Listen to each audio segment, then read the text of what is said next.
আল্লাহ পাক আমার হোসাইন যেন শহীদ না হয়। কারবালা যে কঠিন মর্মান্তিক ওয়াকিয়া, আমার উম্মতের এক অংশ আমার হোসাইনের ওপরে যে জুলুমটা করবে, আমার হোসাইনের ওপরে যে অত্যাচার করবে, এ আল্লাহ আমার হোসাইন এই অত্যাচার কষ্ট সহ্য বড় কষ্ট হবে। তাই আল্লাহ এই ওয়াকিয়াটাকে আপনি বাতিল করে দেন। আমার হোসাইনের জন্য আমি দোয়া চাই, আল্লাহ আপনি এই কাজ, এই শহীদটাকে আপনি বন্ধ করে দেন। এমনকি দোয়া চেয়েছে নবী, কি গো চাইলে কবুল হতো না হতো না? কথা বলেন। আজ আমরাই তো আমাদের ধর্মের সবচেয়ে বড় শত্রু হয়ে দাঁড়িয়ে যাচ্ছি। হ্যাঁ, তাহলে আল্লাহ কি আমাদের ছেড়ে দেবে? যে দিনটা বাঁচাতে গিয়ে নবী পাক সাল্লাল্লাহু আলাইহি সাল্লামের দান্দা মোবারক শহীদ হয়েছে, পুরো রক্তেতে রাসূল পাক সাল্লাল্লাহু আলাইহি সাল্লাম ভিজে গেছে, এবং নবী পাক সাল্লাল্লাহু আলাইহি সাল্লামের সবথেকে বড় পিয়ারা ইমামে হাসান হোসাইন, তিনাদেরকে কুরবানি হতে হয়েছে। তিনাদের মধ্যে থেকে হযরতে হোসাইন পাক আল্লাহ নবী কত ভালোবাসতেন, কত পিয়ার করতেন। আল্লাহ নবী একদিন ইমামে হযরতে খাতুনে জান্নাতের ঘরের পাশ দিয়ে যেতে লেগেছে, এমন সময় ঘরের ভেতর থেকে কান্নার আওয়াজ আসছে। আল্লাহ নবী বলতে লাগলে, এ ফাতেমা রে কে কাঁদে? খাতুনে জান্নাত বলতে লাগলে, আব্বা জান হযরতে হোসাইন কাঁদতে লেগেছে। আল্লাহ নবী ইমামে হোসাইনকে কোলে তুলে নিলে, নিবার পরে নিজের জিহ্বা মোবারককে বার করে, ইমামে হোসাইন তখন ছোট ছিলেন, তিনার গালের মধ্যে দিয়ে দিল। ইমামে হোসাইন নানা জানের জিহ্বা মোবারককে চুষতে লেগেছে। হযরতে খাতুনে জান্নাত বলতে লেগেছে, আব্বা জান কি করতে লেগেছে? আল্লাহ নবী বলেছিল, ফাতেমা রে, তোমার এই বেটাটাকে কারবালার মাঠে আমার উম্মতের এক শ্রেণীর উম্মত মুনাফিকেরা বড় কষ্ট দেবে, বড় জুলুম করবে, পানি পর্যন্ত আটকে দেবে। এ ফাতেমা রে, আমার এই বাচ্চাটাকে আর কোনো দিনের জন্য পিপাসা লাগবে না।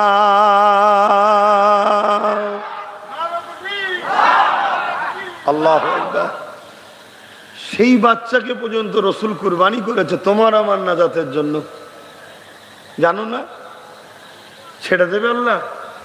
একটু ভাবো, জলসা যদি শুধু করে তাবারুক খাবারই নিয়ত থাকে তাহলে আলাদা কথা বাপ। আর যদি বলে যায় না, তাবারুক একটা নিয়ামতের জিনিস, দানে দানে প্রতিটা এতে নেকি আছে, মানুষকে খাওয়ানো সওয়াবের কাজ, ওই জন্য করছি, আলাদা কথা। কিন্তু মূল লক্ষ্য জলসা করছি, নিজেকে চেঞ্জ করো, ভাবো, কমসে কম এই টাইমটা তো চেঞ্জ হও, এই টাইমটা তো আল্লাহর ভয় আনো, এই টাইমটাই যতক্ষণ বসে আছো ততক্ষণ তো নিজেকে একটু ধর্মের ওপর দরদি বানাও। এই সময়টাও যদি আপনার মন এদিকে ওদিকে, ফোনে ব্যস্ত, গল্প, আর কবে চেঞ্জ হবে? আর কোথায় চেঞ্জ হবে? হ্যাঁ, নওজওয়ানেরা, তরুণেরা, আল্লাহ নবী ইমামে হোসাইন পাককে কতটা ভালোবাসতেন, ইমামে হাসান পাককে কতটা ভালোবাসতেন। যখন নবী আমার মদিনার বাজারে বেরোতে, কোনো কাজে যেতে, ইমামে হাসান হোসাইনকে দুইজনকে দুই কাঁধে চেপিয়ে নিয়ে আল্লাহ নবী এমন করে রওনা দিতেন, ঘুরে বেড়াতে। 1 তারিখে আল্লাহ নবী ইমামে হাসান হোসাইনকে কাঁধে চেপিয়ে নিয়ে এইভাবে হাঁটতে লেগেছে। হযরত ওমর ফারুক দেখতে পেয়ে গিয়ে এমন করে তার প্রশংসা করতে লেগেছে যে সওয়ারিটা বড় দামি, অর্থাৎ আমার রাসূলুল্লাহর প্রশংসা করতে লেগেছে। আল্লাহ নবী দেরি করলো না, সঙ্গে সঙ্গে বলতে লাগলো, ও হযরত ওমর, আপনি সওয়ারিটা দেখছেন, সওয়ার দুটোকে কি দেখতে পেলেন না? আমি রাসূলুল্লাহ জানিয়ে দিই, সওয়ারি কি আল্লাহ যেমন দামি করেছে, খাবার দুটোকেও আল্লাহ পাক দামি করেছে। এ নওজোয়ান তরুণেরা, আল্লাহ নবী এত ভালোবাসতে, সর্বসময় সাথে করে নিয়ে ঘুরতে। 1 তারিখে রসুল আমার জুম্মার দিনে মদিনা নববীতে খুতবা দিতে লেগেছে। এই খুতবা যখন দিচ্ছে, এদিকে রসুলের পাক সাল্লাল্লাহু আলাইহি ওয়াসাল্লাম ওই চোখে 2 তারা, ইমামে হাসান হোসেন নতুন নতুন জামা কাপড় পরে 2 ভাই টলমলো অবস্থাতে, কেননা তখন ছোট ছিলেন, পা কখনো কখনো ইদিক উদিক পড়ছে, এই পড়ে যাবে আবার আগাচ্ছে। এই দৃশ্য যেই নবী পাকের নজরে পড়েছে, এ শুনে রেখে দাও দোনোজানের সুলতান, নবীদের নবী খুতবাকে বন্ধ করে দিয়ে মেম্বার থেকে নেমে গিয়ে মদিনার নববীর গেটের গোড়ার বেরিয়ে বেরিয়ে ইমামে হাসান হোসেনকে কোলে তুলে নিয়ে এসে মেম্বারে বসিয়ে তারপরে আবার খুতবা দেয়।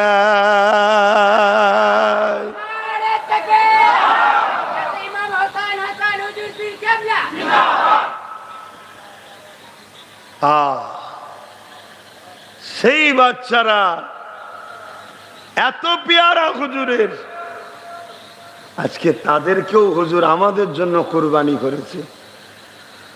আমরা সামান্য কুরবানি দিতে পারছি নবীর দিনের জন্য বা নবীর জন্য? আমরা সামান্য কুরবানি দিতে পারছি না। তাহলে কি হবে আমাদের? আল্লাহ নবী এত ভালোবাসতেন, ইমামে হাসান হোসেন হুজুরকে সর্বসময় সাথে করে নিয়ে ঘুরতেন। এ নওজোয়ানেরা, আমার আল্লাহ পাক স্বয়ং নিজে ইমামে হাসান, ইমামে হোসেন হুজুরকে কতটা ভালোবাসতেন। আল্লাহ নবী নূর নবী দয়া নবী দরবারে দাইয়া কলবি সাহাবী যখন আমার নবী পাকের দরবারে আসতেন, ইমামে হাসান হোসেনের জন্য খাবার নিয়ে আসতেন। কেননা বাচ্চারা খুশি হলে আল্লাহ নবী বড় খুশি হবে। একদিন দাইয়া কলবি সূরা ধরে হযরত জিবরাইল আলাইহিস সালাম আমার নবী পাকের দরবারে এসেছে। প্রতিদিন খাবার দেয়, তাই ইমামে হাসান হোসেন হুজুর দরবারে যেই দাইয়া কলবি সাহাবী আসে, ছুটে গিয়ে 2 কোলে 2 ভাই বসে যায়। তখন তো ছোট ছোট, আর হুজুর দাইয়া কলবি সাহাবী জুব্বা থেকে খাবার মিষ্টি বার করে, খাবার বার করে 2 বাচ্চাকে দেয়। আল্লাহ নবী বড় খুশি হয়। আপনার বাচ্চাকে দিলে আপনি খুশি হবেন না? হবেন না? হ্যাঁ। একদিন জিবরাইল সাল্লাম দাইয়া কলবি সূরা ধরে এসেছে, জিবরাইল আলাইহিস সালাম এসেছে। ইমামে হাসান হোসেন হুজুর 2 ভাই দাইয়া কলবি সাহাবী মনে করে প্রতিদিনের ন্যায় গিয়ে হাজির, 2 কোলে বসা জিবরাইল সাল্লামে। জিবরাইল সাল্লাম তো বুঝতে পারেনি যে খাবার দিতে হয়। যখন অনেকক্ষণ খাবার দেয়নি, হাসান হোসেন হুজুর শুধু বারবার মুখের দিকে তাকাচ্ছে যে আজকে দিচ্ছে না কেন। আল্লাহ নবী হযরত জিবরাইল সাল্লাল্লাহু রাসূলকে জিজ্ঞেস করছে, হুজুর বাচ্চা দুটো শুধু ঘুরছে ফিরছে, আমার মুখের দিকে তাকাচ্ছে, হুজুর কারণ বুঝতে পারছি না। আল্লাহ নবী বললেন, দাইয়া কলবি সূরা ধরে তুমি এসেছো, ও হযরত জিবরাইল কিছু মনে নিও না। কেননা দাইয়া কলবি আমার এই বাচ্চা দুটোকে এত মহব্বত করেন, প্রতিদিনই খাবার সাথে করে নিয়ে আসে। আজ তুমি দাইয়া কলবি সূরা ধরে এসেছো, তোমাকে দাইয়া কলবি মনে করে তোমার কোলে গিয়ে বসেছে, কিন্তু তারা তুমি খাবার দিচ্ছ না, মিষ্টি দিচ্ছ না, এই জন্যে বারবার মুখের দিকে তাকাচ্ছে। ওই সময় জিবরাইল আলাইহিস সালাম আল্লাহ নবী থেকে ইজাজত নিলেন, ইয়া রাসূলুল্লাহ হাবিবাল্লাহ, বিয়াদবি মাফ করবেন, আমাকে একটু ইজাজত ইজাজত দেন, ইয়া রাসূলুল্লাহ হাবিবাল্লাহ, আমি বড় ক্ষমন করে আমাকে একটু ইজাজত দেন, আমি এখনই যাব আর আসব। এ নওজওয়ানেরা, তরুণেরা, ইজাজতটা নিয়ে চলে গেল। এক মুহূর্তের মধ্যে গেল আর আসলো। আল্লাহর জান্নাত থেকে খাবার নিয়ে এসে হাসান হোসেন হাতে নজরানা দেয়।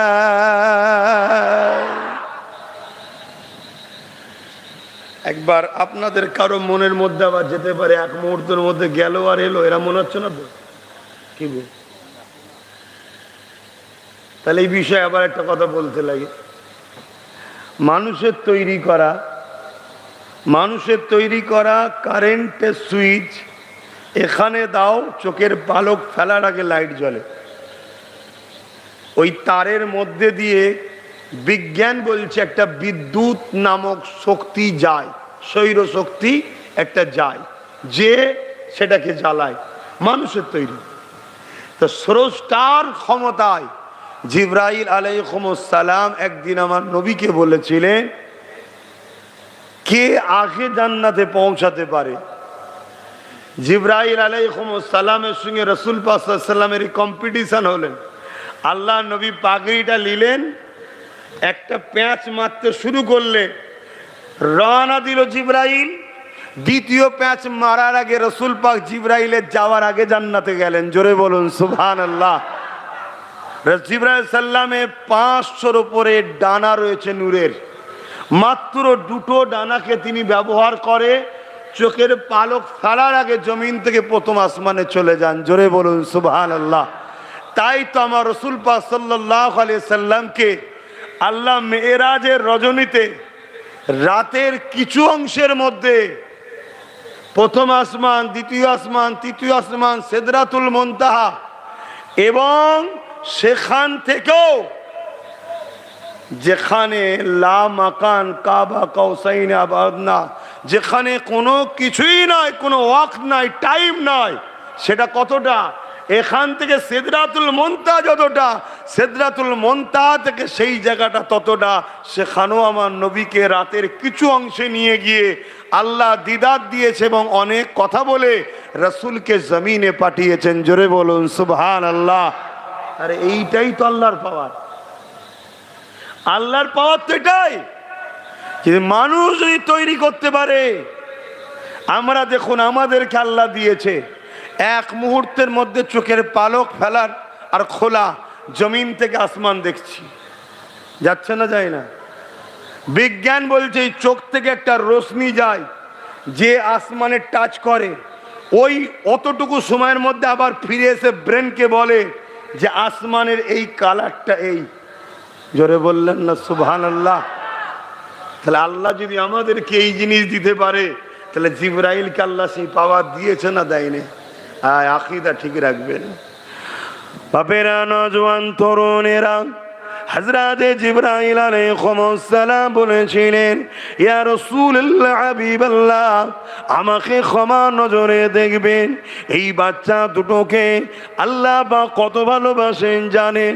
ইয়া রাসূলুল্লাহ হাবিবাল্লাহ, আপনার কলিজা টুকরি ফাতেমা জাহরা যখন রাত 3 খুমিমন তাহাজ্জুদে নামাজে দাঁড়িয়ে যেতেন, ওই সময়ে কখনো কোনো দিনে এই বাচ্চা দুটো কেঁদে উঠতেন। আল্লাহ বা আওয়াজ দিতেন আমাকে, এ জিবরাইল, জলদি করে দুনিয়া জমিনে চলে যাও, আমার ফাতেমা আমার প্রেমে তাহাজ্জুদে দাঁড়িয়ে গেছে। আমার ফাতেমার কানায় বাচ্চাদের কান্নার আওয়াজ যাবে না কেন? তিনার নামাজ আমাদের নামাজ এক নামাজ নয় রে বাবা। এ যুবকেরা, হযরত জিবরাইল সাল্লাম বলতে লাগলে, ইয়া রাসূলুল্লাহ হাবিবাল্লাহ, আল্লাহ পাক জানিয়ে দেন, যাও জিবরাইল, ফাতেমার আওয়াজ করে হাসান হোসেনকে গিয়ে তুমি ঘুম পাড়িয়ে দাও। আমাদের বাচ্চারা কাঁদলে কেউ দেখাননি, হাসান হোসেন কাঁদলে আল্লাহ সহ্য করেন না, তিনি জিবরাইলকে পাঠায়, যা যে ঘুম পড়া। সেই বাচ্চা কারবালায় শহীদ হয়েছে এই দিনকে বাঁচাবার জন্য, আমাদেরকে বাঁচাবার জন্য। আর আমরা কি করছি? হ্যাঁ, দিন তো বাঁচাইনি, দিনের দুশ্মনদের সঙ্গে তাল তো খুব ভালোই দিয়ে বেড়াচ্ছি আমরা, ভাবছি খুব ভালোই চলছে আমাদের, না খুব ভালো চলছে মনে হচ্ছে। শুধু নিঃশ্বাসটা ফুরলে বুঝবেন।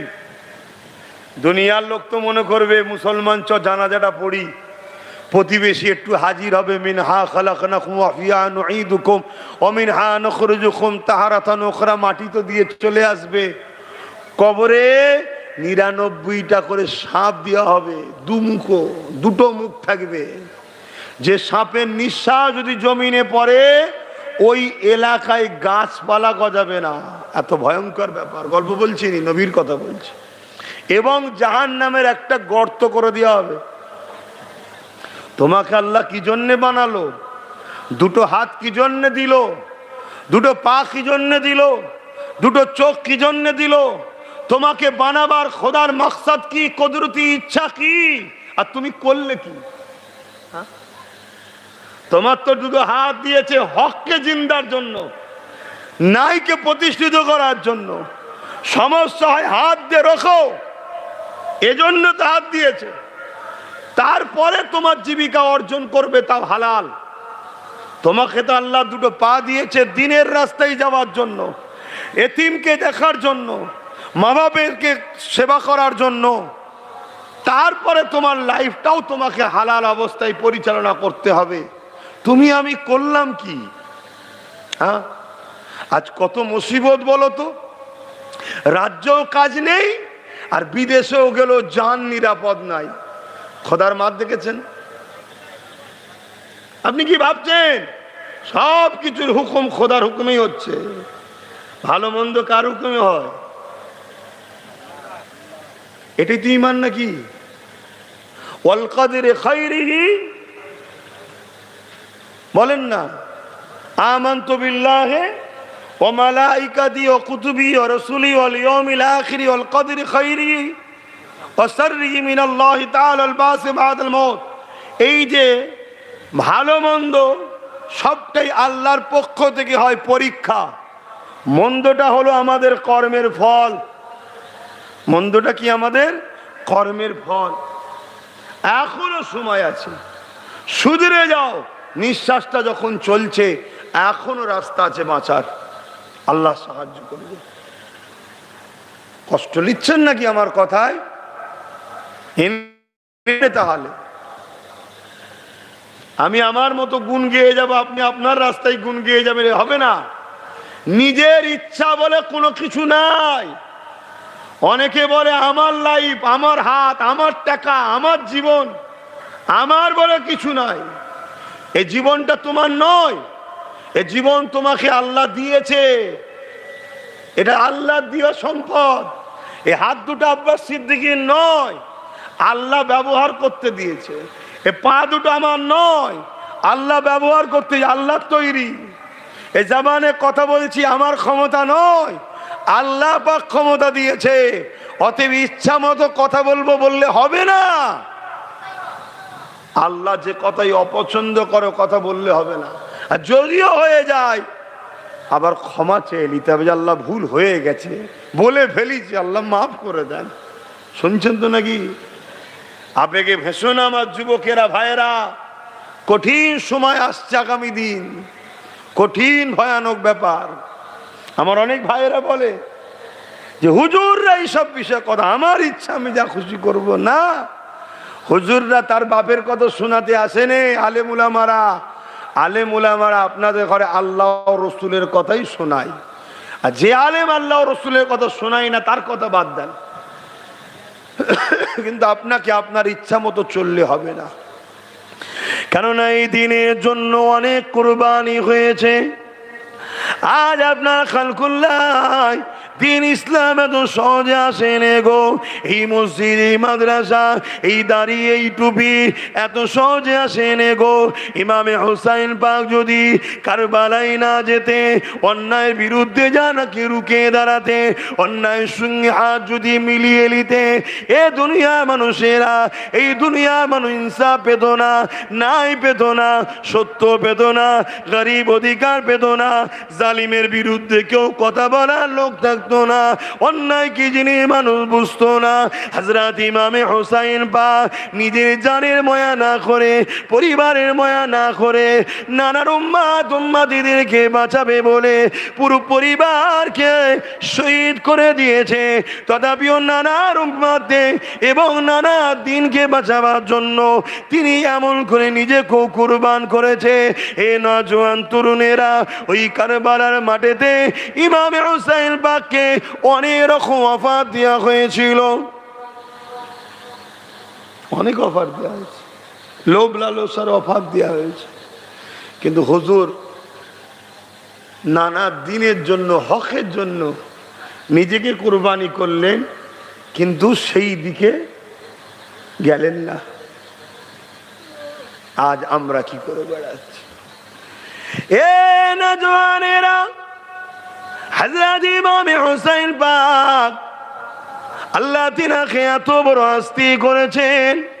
নবী পাকের কোলে যখন বসে রয়েছে, আল্লাহ নবী তখন সাহাবাদের বলেছে, আমার সাহাবারা, আমার এই দুটো বাচ্চাকে আল্লাহ পাক জান্নাতি যুবকদের সর্দার বানিয়েছে। যাদের আল্লাহ ঘোষণা করে দিয়েছে জান্নাতি যুবকদের সর্দার, তারা তো বলতে পারতো এই যে যা করছে করুক গে যাক, আমি না ওকে মানলাম না, ওর বিরোধীরও দরকার নেই। যেমন আমাদের মধ্যে এখন কিছু মুসলমানদের এই মেন্টালিটি তৈরি হয়েছে যে আমি তো অন্যায় করিনি, যে করছে করবে যাক, আমার বলার কি দরকার। আরে ইসলাম দুই শ্রেণীর লোককে জাহান্নামে দেবে ঘোষণা দিচ্ছে আল্লাহ। এক হলো অন্যায় করার জন্য জাহান্নামে যাবে, আর এক শ্রেণী হলো অন্যায়কারীদের বিরোধী না করার জন্য, অন্যায়ের বিরুদ্ধে না বলার জন্য আল্লাহ তাকে জাহান্নামে শাস্তি দেবে। শুনছেন? এটা তো আল্লাহ ডিউটি দিয়েছে আমাদের ঘরে। কুনতুম খায়রা উম্মাতিন উখরিজাত লিন-নাসি তা'মুরুনা বিল মা'রুফ ওয়া তানহাউনা আনিল মুনকার। আমাদেরকে তো আল্লাহ দুটো কাজ দিয়েছে, ন্যায়কে প্রতিষ্ঠিত করো, অন্যায়কে মিটাও। এই দুটো কাজ ডিউটি দিয়েছে আল্লাহ। যেমন ন্যায় করতে হবে, অন্যায়কে মিটাতেও হবে। এই দুটো কাজ যদি আমরা করতে পারি, তবেই তো আল্লাহ আমাদের জন্য পুরস্কার রেখেছে জান্নাত।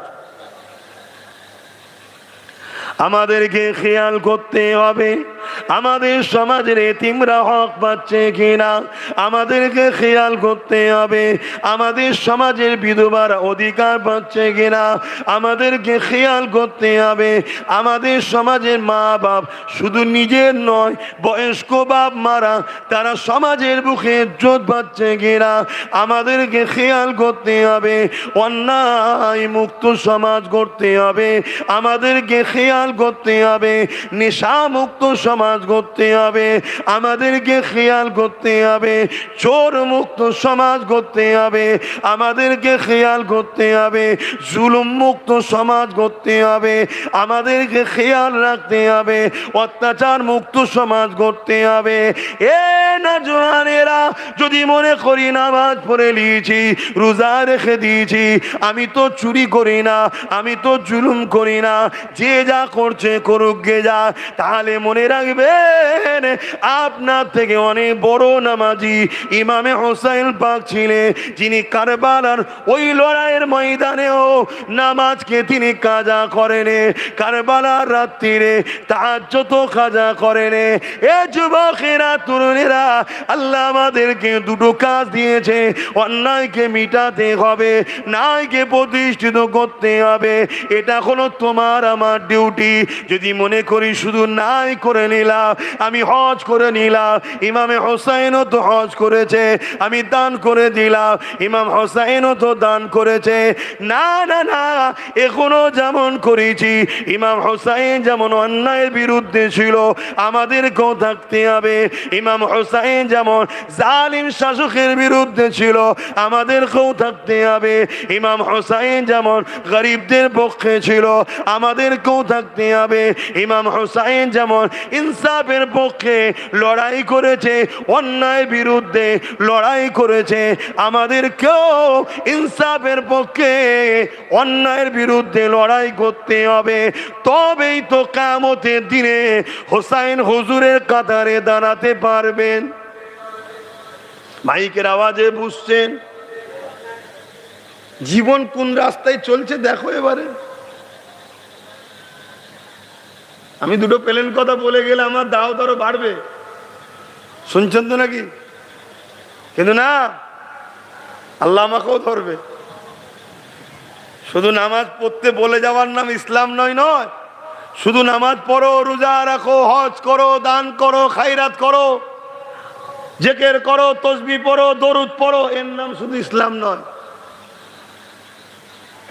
এটাও যেমন ইসলামের কথা, পাশাপাশি এটাও বলতে হবে ঘুষ বন্ধ করো।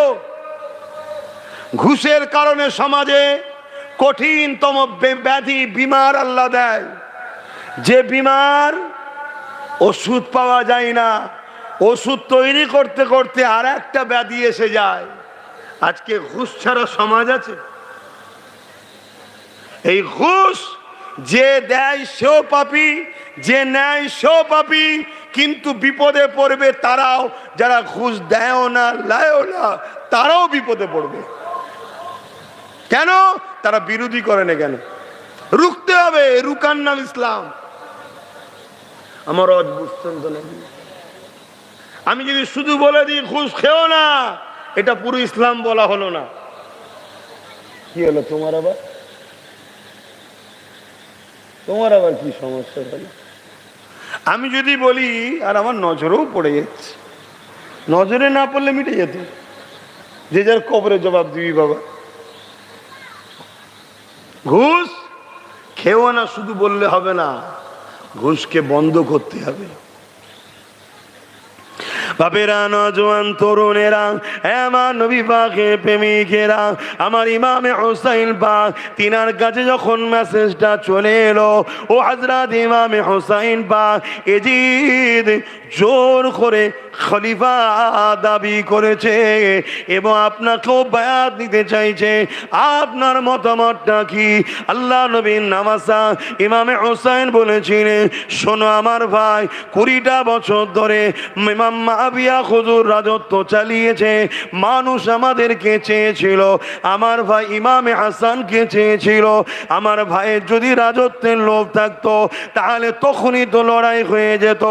না না না, আমাদের রাজত্বের কোনো লোভ নাই। কিন্তু এজিদ সারাবি, এজিদ হলো চরিত্রহীন, এজিদ হলো জালিম, এজিদ হলো অত্যাচারী।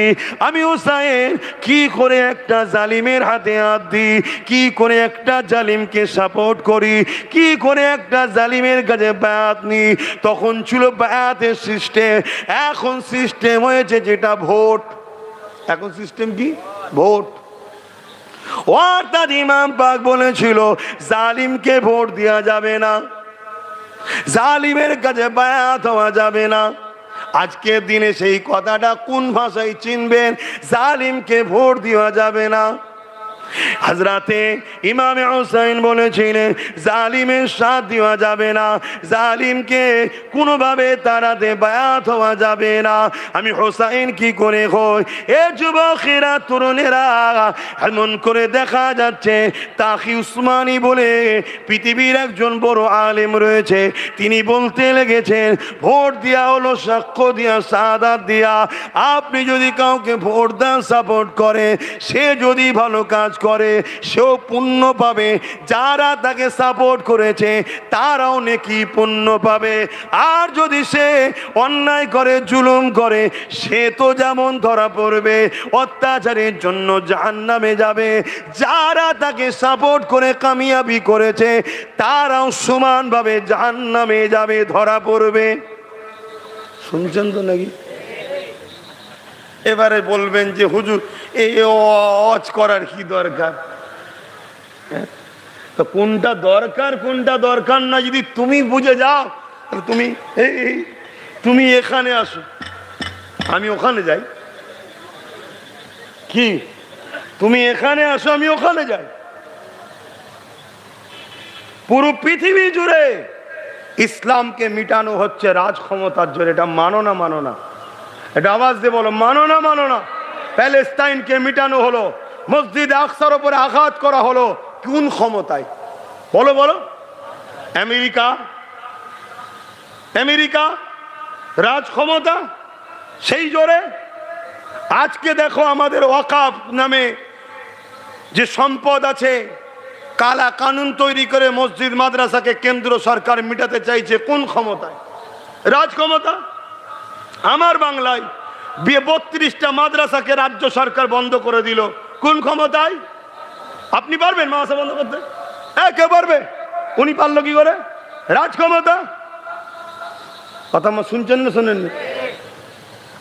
আজকে রাস্তার কুকুর মিড ডে মিল পাবে ঘোষণা দিল উনি, কিন্তু মাদ্রাসার ছাত্র মিড ডে মিল পাবে না। তাহলে রাস্তার কুকুরের থেকেও মুসলমানদের বাচ্চাদের দাম অনেক কম, এই ঘোষণা দিবার পরেও বহাল তবিয়তে বসে আছে, কোন ক্ষমতায়? বলুন।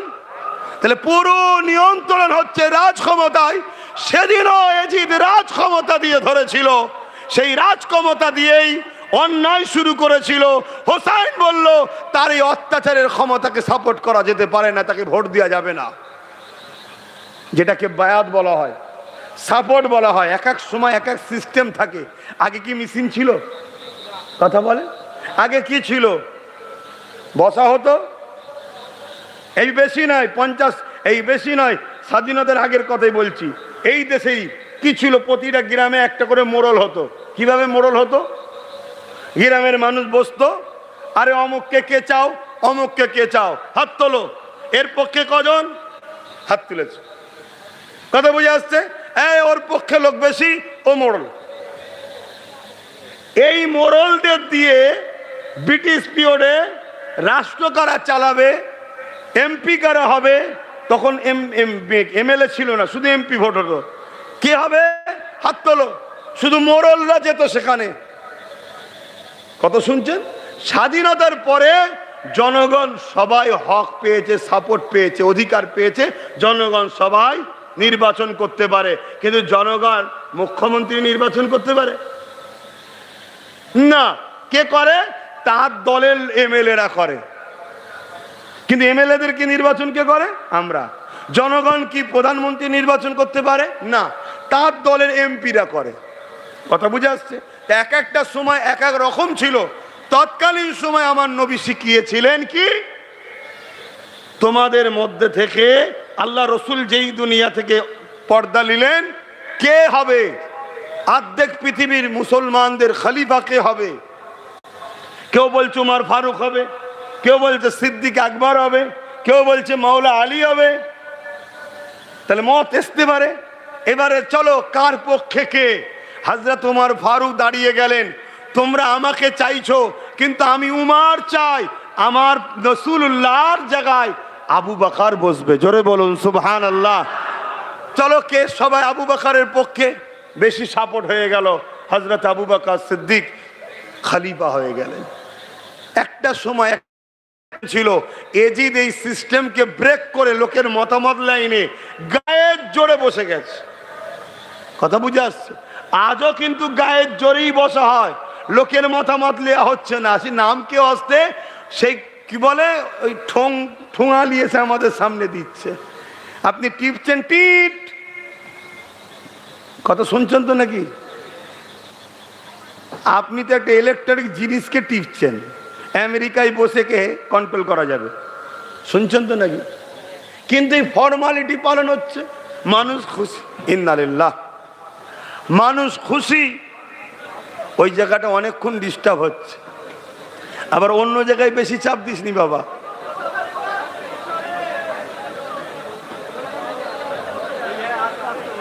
আচ্ছা হয়ে গেছে, আর 57 হয়ে গেছে। আরে নাই পড়লে একটু কাদা লাগবে, পুকুর তো নয়, বললো একটু কাদা লাগবে। শুনছেন তো নাকি? হ্যাঁ, তো এইদিকে আমার দিকে যেন বেশি আসবিনি বাবা, ওই দিকে থাক। ভাই বোন আমার সব কেন, কি করা যাবে? বর্ষার সময় তো কোথায় করবে? হ্যাঁ, তাই ইমামে হোসাইন পাককে জিজ্ঞেস করা হলো, ভাই হোসাইন, আপনি কি এজিদকে সাপোর্ট করবেন? হুজুর কি বললেন? ওনাকে সাপোর্ট করতে আমার কোনো আপত্তি নাই। শোনেন মন দিয়ে, ওনাকে সাপোর্ট করতে আমার কোনো আপত্তি নাই, কিন্তু উনি যে অন্যায়গুলো করছে ওই অন্যায়গুলো ওনাকে ত্যাগ করতে হবে। অন্যায়গুলো ত্যাগ করতে হবে এবং ঘোষণা দিতে হবে, জুলুম নয়, শরাব নয়, অত্যাচার নয়। আর আজকে মুসলমান, আমার দেশ, আমার রাজ্যের সরকার গর্ব করে বলে পশ্চিম বাংলা নাকি ভারতের মধ্যে সব থেকে বেশি মদ বিক্রি করে। শুনছেন তো নাকি? হায় হায় হায়। আর আমাদের ইমাম ভাইরা সেই মদেরই 3000 টাকা নিয়ে হই হই করছে। শুনছেন তো নাকি? হ্যাঁ রে বাবা, যদি বলেন আমি ভুল বলছি তাহলে সরকারকে বলতে বলুন না কিসের টাকা দেয়। বলে বলবেন তো, বলে। আরে কোথায় বলেছে একবার বলতে বলেন, একবার বলতে বলেন। বললেও ফাঁসবে, চুপ থাকলেও ফাঁসবে। কথা বুঝে আসছে না? নাই? হ্যাঁ, বড় গর্ব করে বলে যে আমার পশ্চিম বাংলায় নাকি সব থেকে বেশি মদ বিক্রি হয়। কোন কোন অনুষ্ঠানে নাকি 2 দিন 3 দিনে 12 কোটি না 1200 কোটি এরম সব মদ বিক্রি হয়েছে। তাহলে ভাবুন পশ্চিম বাংলা মাতাল কত বাড়ছে। কি ভদ্রলোকের অভাব হচ্ছে, শিক্ষার অভাব হচ্ছে, স্কুলের অভাব হচ্ছে, আর মাতালে বরকত হচ্ছে।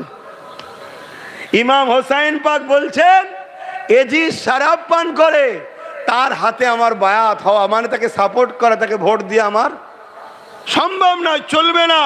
শুনছেন তো নাকি?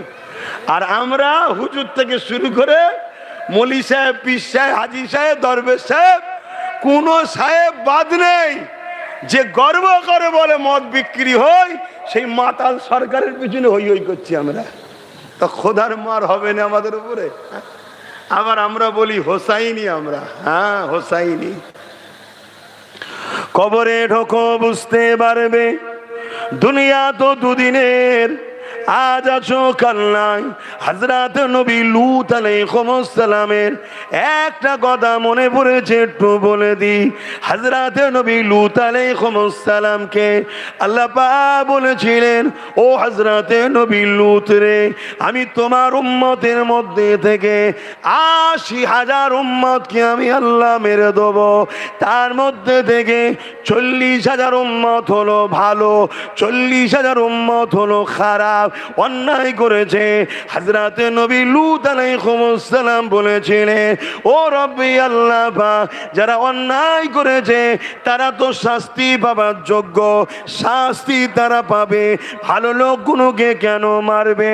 আল্লাহ পাক বললেন, ও হযরত নবী লূত আলাইহিস সালাম, এই ভালো লোকগুলো খারাপ লোকের বিরোধী কেন করে না? খারাপ লোকগুলোর সঙ্গে মেশে কেন? আমি আল্লাহ তাই তাদের সাথে তাদের সঙ্গে মিশা ধরুন, এদেরকেও আমি আল্লাহ পাক মেরে দেব।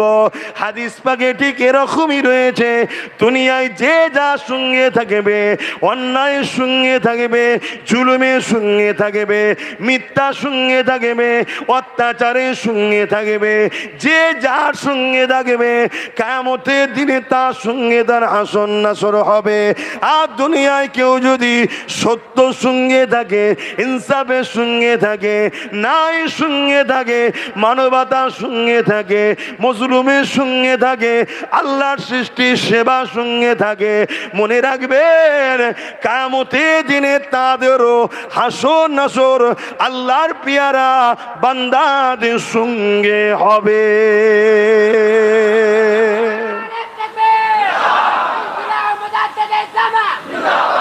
এত পাপ বাড়ছে কেন? এত খুন হচ্ছে কেন? এত জুলুম হচ্ছে কেন? সব দোষ উম্মতে মুহাম্মাদীর, আমাদের দোষ। আমরা খুন করিনি তারপরও আমাদের দোষ, আমরা শরাব পান করিনি তারপরেও আমাদের দোষ, আমরা রেপ করিনি তারপরেও আমাদের দোষ, আমরা জঙ্গিবাদকে অ্যাকসেপ্ট করিনি তারপরেও আমাদের দোষ। কেন? আল্লাহ আমাদেরকে প্রতিনিধি করে পাঠিয়েছে, প্রতিনিধিত্ব করার জন্য খলিফা আমরা। আমরা আল্লাহর জমিনের উপরে খিলাফত খলিফা রাজত্ব করতে এসেছি। আল্লাহ আমাদেরকে সেই প্রতিনিধিত্ব করার জন্য পাঠিয়েছে। আমরা প্রতিনিধিত্ব ছেড়ে দিয়ে আমরা দাসত্বটাকে বেছে নিয়েছি, গোলামীর জিন্দেগিকে বাছিয়ে নিয়েছি, গা বেচিয়ে চলাটাকে পছন্দ করেছি। ঝামেলাই নেই বাবা, ওখানে অন্যায় হচ্ছে বলতে গেলে সমস্যা হবে, আরে মেলা হচ্ছে হোক গে যাক, আরে বাইজি নাচ হচ্ছে হোক গে যাক, আরো কি কমনে সব বলেন না মুসলিম এলাকার আশপাশে শুরু হচ্ছে না হয়নি, দেখে দেখে দেখে দেখে ঠিক টেনে টেনে টেনে টেনে মুসলিম এলাকা নিয়ে যাচ্ছে। আর ফুরফুরা শরীফে তোমরা খেয়াল করে দেখো, এটা কারো মাথায় ঢুকবে না, আল্লাহ আমার মাথায় ঢুকিয়েছে। ফুরফুরা শরীফের দিকে খেয়াল করে দেখো, চতুর্দিকে মদের দোকান দিয়ে ঘেরা হচ্ছে, ফুরফুরাকে আরো কিছু দিয়ে ঘেরা হচ্ছে, খেয়াল করে দেখো, দেখো না খেয়াল করে। কিন্তু বুঝবে কজন? আর যেদিন বুঝবে সেদিন অনেক দেরি হয়ে যাবে। যেমন একটা কথা প্রায় জায়গায় বলি, ওই একদল লোক একটু একটু সাইডে যাচ্ছি, অসুবিধা হচ্ছে না আমার আলোচনায়? আপনাদের অসুবিধা হচ্ছে না? খিদে পেয়ে গেছে? আবারও গাছে কমিটি কারা? আবারও গাছে বড় খাসি না ছোট খাসি? হ্যাঁ বড় খাসি। মুসলমান জলসা করে মুরগির বিরিয়ানি করে, হাই রে কপাল, খেয়ে দে কাজ নেই, পোলট্রি মুরগি খাওয়াচ্ছে। আরে যে পশু খায় সে পশুর ফসল ঢোকে, পোলট্রি খেয়ে খেয়ে আমরা পোলট্রি টাইপের হয়ে গেছি। পোলট্রির দোকানে যাবেন, যে দেখবেন দাঁড়িয়ে দাঁড়িয়ে কিনার আগে দেখবেন 10টা পোলট্রি মুরগি এক জায়গায় আছে, একজন এসে বললে 1 কিলো দাও তো, কি 2 কিলো দাও তো, দোকানদার এই 10টার মধ্যে থেকে একটাকে ধরছে, বাকি 9টা মুরগি দেখছে। কোনো রকম একটু ঝাপটা ঝাপটি না করলে একটা লজ্জা লাগে না? একটু দেখাতে হয়, একটু দেখালো, দেখিয়ে দিয়ে ওরই সামনে জবাই করলো বা কেটে ফেললো, যা করলো করলো, বাকিগুলো সব দেখলো, দেখার পরে আবার খেয়ে যাচ্ছে। 9টা মুরগি কি করে? আবার সেই খাচ্ছে, কোনো খেয়ালই নেই ওর একটা জাত ভাইকে কেটে ফেললো। আবার একজন এসে বললো ভাই আর একটা দাও তো, আবার একটাকে কাটলো, ওদের কোনো খেয়ালই নেই, ওরা খেয়েই যাচ্ছে খেয়েই যাচ্ছে। আমাদের দশা এটা হচ্ছে, আমার জাত ভাইকে একটা একটা করে কাটা হচ্ছে পুরো দেশে, কোনো জায়গায় গোরক্ষার নামে, কোনো জায়গায় লাভ জিহাদের নামে, কোনো জায়গায় মিথ্যা চোর বলে।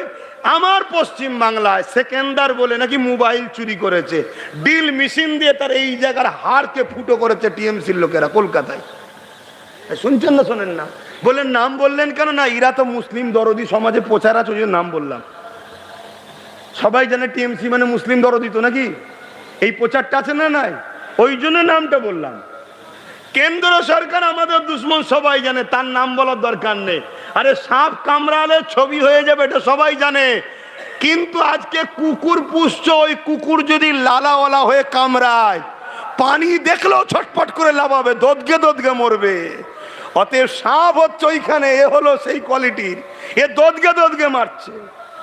শুনছেন তো নাকি? কিন্তু আমার কম বুঝবে কোথায়? আমার কম বলবে এই হুজুরটা ভালো নয়। তো ভালো নয় যখন নিতে হবে না, দিন এসে গেছে এবারে সাইজ করার। আমি তো বলেছিলাম গত 1 বছর 7 মাস চলছে, 1 বছর 7 মাস আগে বলেছিলাম 3 বছর সময় দিচ্ছি, চোখ দিয়ে পানি নয় খুন বেরোবে।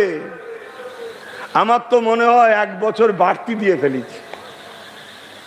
2 বছর বললে ভালো ছিল, কেন আর 2-3-4 মাসের পর থেকেই শুরু হয়ে যাবে।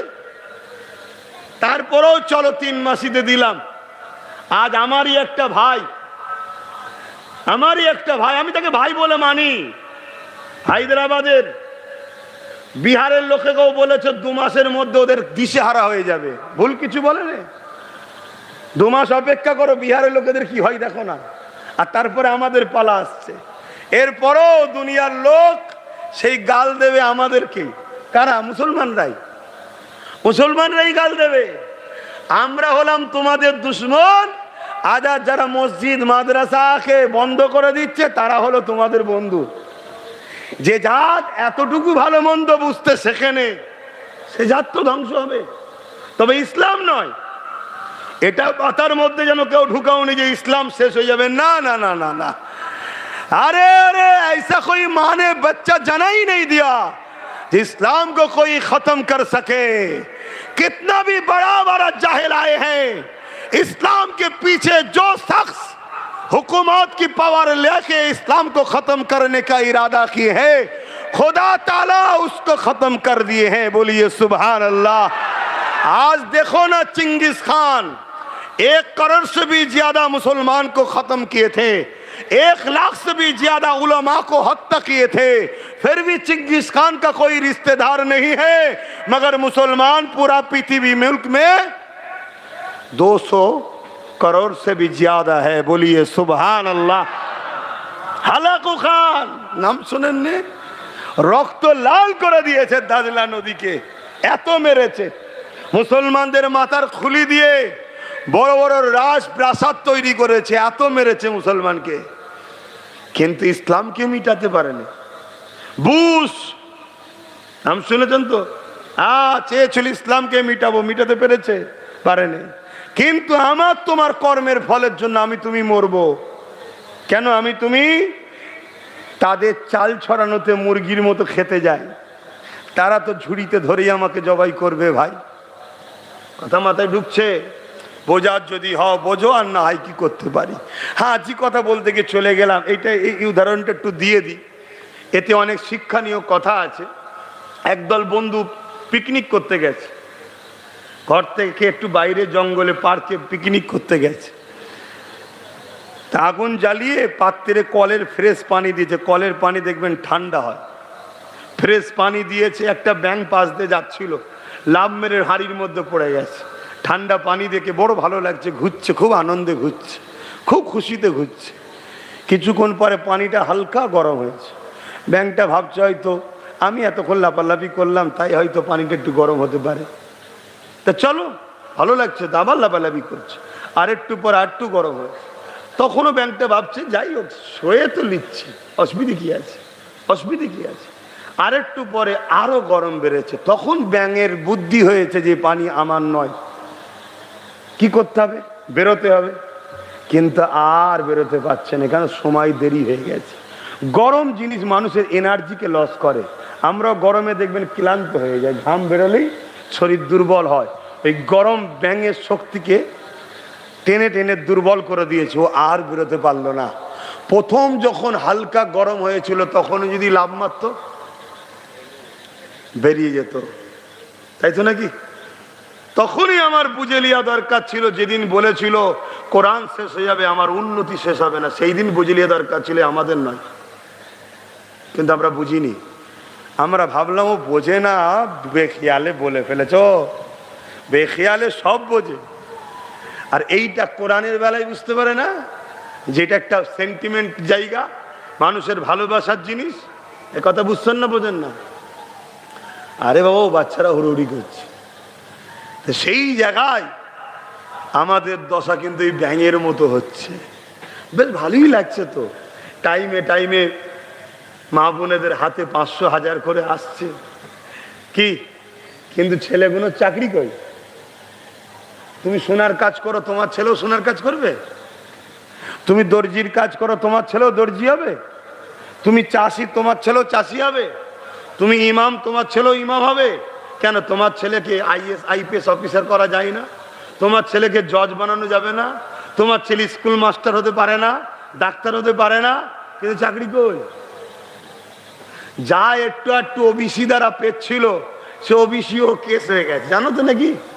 এ খবরটা রাখো না, শুধু ঝালমুড়ি খাও।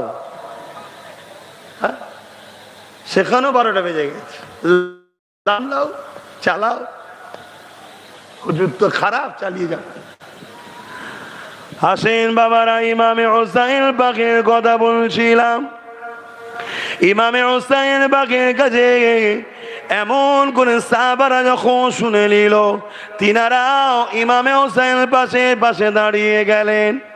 এ যুবকেরা, এদিকে দেখা যায় ইমামে হোসাইন পাক মদিনা শরীফ থেকে মক্কা জমিনে চলে এনে অনেক বড় কথা। মক্কা জমিনে থাকার পরে কুফা থেকে চিঠি আসতে লাগলো, ও হযরত ইমামে হুসাইন, আমরা কুফার মানুষেরা এজিদকে মানব না, আপনি চলে আসেন, আমরা আপনার হাতে বায়াত নেব, আপনাকে আমাদের নেতা লিডার বানাবো, আপনি চলে আসেন। ইমামে হুসাইন পাক সাহাবাদেরকে বলতে লাগলে, দেখো সাহাবারা, কুফার মানুষেরা অন্যায়ের পক্ষে যেতে চায় না, তারা ন্যায়ের পক্ষে থাকতে চায়, তারা আমার মাশওয়ারা নিতে চায়, আমার পরামর্শ তারা নিতে চায়, তাই আমি কুফার জমিনে যাব। সাহাবা হুজুররা বলতে লাগলেন, ও ভাই হযরত ইমামে হুসাইন, আপনাকে কুফার জমিনে যেতে দেব না, কেননা কুফার মানুষকে বিশ্বাস করা যায় না। কুফার মানুষেরা আপনার আব্বাজান হযরত আলীর সঙ্গে মুনাফিকি করেছে। এ যুবকেরা, হযরত আলী হুজুর এমন করে কুফার দামেস্কেতে রাজধানীকে তুলে নিয়ে গিয়েছিল, কুফার মানুষের বড় উন্নতি হয়েছিল। ওই কুফার দামেস্কে জামে মসজিদে হযরত মাওলা আলী ইমামতির জায়গাতে দাঁড়িয়ে নামাজ পড়াতে ছিলেন। ওই অবস্থায় ফজরের সময় এই নামাজিরা ইমামে হুসাইন হুজুরকে, ইমামে হযরত মাওলা আলীকে শহীদ করে দিয়েছিল। ইসলামের সঙ্গে সব থেকে বড় ধোঁকা, সব থেকে বড় ক্ষতি, এবং ইসলামের বড় বড় আমল করে মহামানবগুলোকে এই মুসলমান মুনাফিকরাই ক্ষতি করেছে। শুনছেন তো? আমার এই ওয়াজ শুনে অমুসলিমরা সমালোচনা করবে না, শুনছেন? এই মুনাফিক মুসলমানের সমালোচনা করবে কেন? যুগে যুগে ক্ষতি কিন্তু ইসলামের মুনাফিকরা। মাওলা আলীকে অমুসলিমদের ক্ষমতা ছিল না শহীদ করার, নামাজে হালে ফজরের সময় দাঁড়িয়ে হুজুরকে শহীদ করে দিল ওই কুফাতে। তাই সাহাবারা বলছেন, ভাই আপনাকে কুফায় যেতে দেব না। একের পর একটা একটা করে চিঠি আসতে লেগেছে, লাস্টে একটা চিঠি এসে যায়, ওই চিঠিতে অনেক সই করা রয়েছে। হযরত ইমামে হুসাইন, আপনি আসেন, আমরা কুফার মানুষ আপনাকে মেনে নিতে চাই, আপনার কাছ থেকে পরামর্শ নিতে চাই, আপনি আসুন কুফার জমিনে। আর যদি না আসেন, কিয়ামতের দিনে নানা জানের কাছে আপনার বিরুদ্ধে নালিশ জানাবো। ইমামে হুসাইন বা সাহাবাদেরকে বললেন, ভাইরা আমাকে যেতে হবে, কেননা তারা এতজন মানুষ সিগনেচার করেছে। হক কথা যখন তারা জানতে চায়, আমার দায়িত্ব তাদেরকে হকের মেসেজ দেওয়া। এই সময় ইমামে হুসাইন পাক যাবার জন্য যখন ইরাদা ঠিক করে নিলেন, সাহাবা হুজুররা বলতে লাগলেন, ভাই যখন আপনি যেতেই চান, তাহলে এক কাজ করেন, প্রথমে আপনি হযরতে মুসলিম হুজুরকে পাঠিয়ে দেন, কাউকে একজনকে পাঠান, তিনি আগে যে পরিস্থিতিটা দেখে আপনাকে চিঠি করবে, তারপরে আপনি যাবেন। হযরত ইমামে মুসলিম হুজুরকে পাঠিয়ে দেয়া হলো। হুজুরের সাথে নিজের দুই সন্তান ছিল, ওই সন্তান দুটো মুহাম্মদ ইব্রাহিম, দুই বাচ্চাকে নিয়ে ইমামে মুসলিম হুজুর কুফা দিয়ে রওনা দিলে। অনেক বড় কথা, কুফার জমিনে পৌঁছে গেলে কুফার মানুষেরা ইমামে মুসলিম হুজুরকে পেয়ে বড় আনন্দ প্রকাশ করতে লাগলো। ইমামে মুসলিম হুজুরের হাতে 40,000 কুফাবাসী বায়াত হয়ে যায়। 40,000। এই আনন্দ, এই অ্যাকসেপ্ট, এই ভালোবাসা দেখে ইমাম মুসলিম হুজুর চিঠি লিখছে, ভাই এখানের পরিস্থিতি ভালো, মানুষ সত্যি আপনাকে চাইছে, মানুষ সত্যি আপনাকে চাইছে। আমিও কোনো কাজ করার আগে আমার ভালোবাসার মানুষদের সঙ্গে পরামর্শ নিয়ে তারপরে করি, কিন্তু ভালোবাসার মানুষরা পরামর্শ দেবে এক, আর পিছনে যদি করে আর, তাহলে তারাও কুফার মানুষের মতো হবে। ঠিক না বে ঠিক গো? তবে আমার ভালোবাসার মানুষরা আমার সঙ্গে ধোঁকা দেয়নি, আমি নিজে 100% বিশ্বাসী, আমার ভালোবাসার মানুষরা আমার সঙ্গে ধোঁকা দেয়নি। কি করবে, বেচারিটা নতুন মানুষ তো, চুরি হয়ে গেছে বুঝতে পারেনি, কিন্তু মানুষ আমার সাথ দিয়েছে। তবে ছেলেরা আগের থেকে অনেক প্রস্তুত, চোর ধরার জন্য ট্রেনিংও চলছে, তাই তো নাকি গো? চোর ধরতে হবে, চোর ধরলে দেখবে সব ঠিক হয়ে যাবে। আল্লাহ আমাদেরকে অনেক পাওয়ার দিয়েছে, অনেক সম্মানিত করেছে। তো ইমামে হোসাইন হুজুরের পক্ষ থেকে মুসলিম হুজুর বায়াত নিলেন। চিঠি চলে এলো, চিঠি রওনা হলো, এদিকে পজিশন আলাদা হয়ে গেল। নোমান বিন বাসির বলে তখন কুফার গভর্নর ছিল, তিনি বড় নরম দিলের লোক ছিল, তিনি আহলে রসুলের সঙ্গে বিরোধী করতে চাইনি। তাই নোমান বিন বাসিরকে চেঞ্জ করে মারওয়ান নামক এক জালিম জাহান্নামের কুকুরকে এজিদ কুফার গভর্নর করে দিল। সে অনেক এসে অত্যাচার শুরু করলো, এমনকি ইমাম মুসলিম হুজুরকে যারা ধরে দেবে তাদের জন্য পুরস্কার করে দিল, এত অর্থ দেওয়া হবে। যারাই কলমা পড়ে বায়াত হয়েছিল তাদের মধ্যে অনেকে, সবাই না, অনেকে ইমাম মুসলিম হুজুরকে খুঁজে বেড়াচ্ছে পয়সা নেবে বলে। শুনছেন? মুসলমান তো নাকি? তো এই ওয়াজটা, এই ইতিহাসটা আমরা পড়েছি না পড়িনি? বলবেন তো? এই যে লোক বসে আছে বা বিভিন্ন জায়গায় যাচ্ছি, আমরাও তো জানি এ মুসলমানদের মধ্যে থেকে এমনও মুসলমান আছে কাল আমাদের ক্ষতি করার জন্য পয়সা পেলে আমাদের পিছনে লেগে যাবে। আমরা জেনে শুনেই হক কথা বলছি, জেনে শুনেই বলছি। কেন? আমি জানি আমার তকদিরে যেটা আছে ওটাকে আমি রদ করতে পারবো না, আর আমার তকদিরে যেটা আছে ওটাকে কেউ পাল্টাতে পারবে না। কিন্তু আমাকে পরিচয় দিতে হবে আমি ইমামে হোসাইনের পক্ষে রয়েছি, আমাকে পরিচয় দিতে হবে আমি হক ন্যায়ের পক্ষে রয়েছি। আমার ডিউটি হলো সত্য কথা মানুষকে জানানো, এক কথায় অন্যায়ের বিরুদ্ধে ন্যায়ের পক্ষে দাঁড়াতে হবে।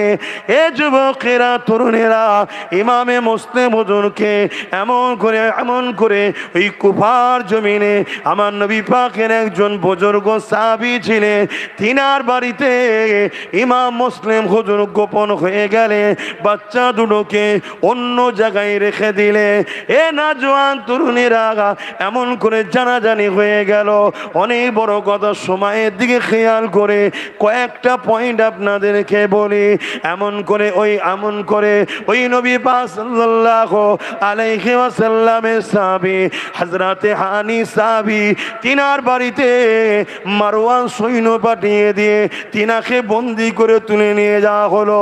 তিনাকে বলা হলো, এ হানি, শুনলাম তুমি নাকি মুসলিমকে সাহায্য করেছো, তোমার বাড়িতে থাকতে দিয়েছো, তাকে আমাদের হাতে তুলে দাও। আল্লাহ নবী সাহাবী বলতে লাগলে, নবী পাকের হুকুম হলো কেউ যদি তোমার কাছে আশ্রয় নেয়, তুমি তোমার অতিথিকে তোমার আশ্রয়কারীর সঙ্গে তুমি কখনো গাদ্দারি করতে পারবে না, তাকে দুশ্মনের হাতে তুলে দিতে পারবে না। আমি মুহাম্মদ রাসূলের মাননেওয়ালা, আমি নবী পাকের সাহাবী, এটা কখনো করতে পারি না। এই কথা শুনে মারওয়ান তার জাল্লাদকে হুকুম করে দিল, জাল্লাদ নবী পাকের সাহাবী কে শহীদ করে দিল। ইন্না লিল্লাহি ওয়া ইন্না ইলাইহি রাজিউন।